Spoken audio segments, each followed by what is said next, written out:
Okay, this is this 3-liter Ford engine in a Ranger, and you can see where the leak is. It's where the timing cover meets the block right there, and it's a common leak for this truck or this engine model. So I'm going to take the timing cover off and replace that gasket. So let's begin.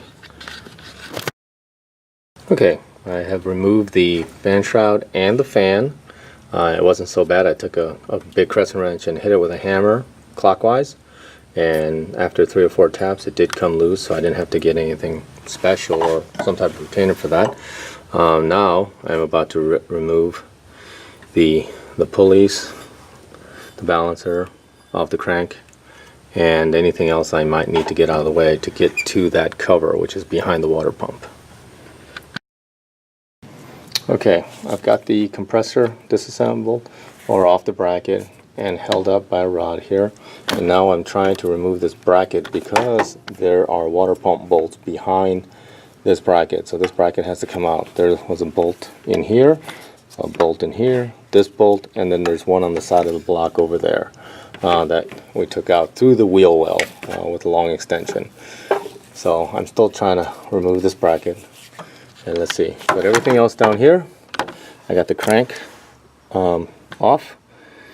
Okay, I have the compressor supported, and I was able to remove the bracket and push it out of the way. I didn't have to disconnect any of the hoses. And then I went around and I got all of the water pump bolts out. And then after I get this removed, then we will work on removing the bolts for the timing cover. And that's next, okay? Okay, I got the water pump out, and take a look at this water pump. Something funny, huh? There are no impellers left. It has totally rusted out. Amazing. I've never seen that. But okay, I guess that's why you need to run coolant. Okay, I got the timing cover on the bench. I finally got that off. And I put a new seal on the front, and here's the new water pump that I got. Okay, it should be a drag fit, and I cleaned up all the mating surfaces, and we're just going to put the gasket right on.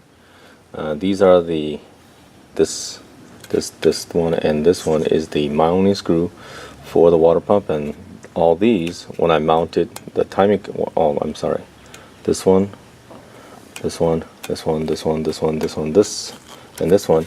Those are all timing cover mounting at this point, so I'll put a little bit of sealant on that, some PTF sealant, as I pass it through the engine block, because I know they're going to get wet, and then we'll put the other marks on it. But everything's cleaned up and it's ready to go on the back side. So let's get the water pump on it, and I'll get it buttoned down here just a little bit, and then we'll get it back in the car. Okay,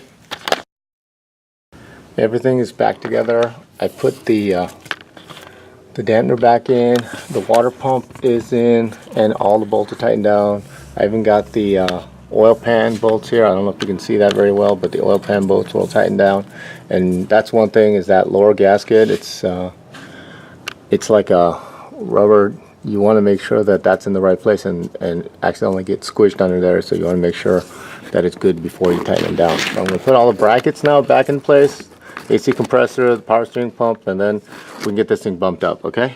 Buttoned up. Thank you. Okay, it's all back together. I got the fan back on, all the pieces back together. That was a lot more work than I thought it would be. So hopefully it doesn't leak.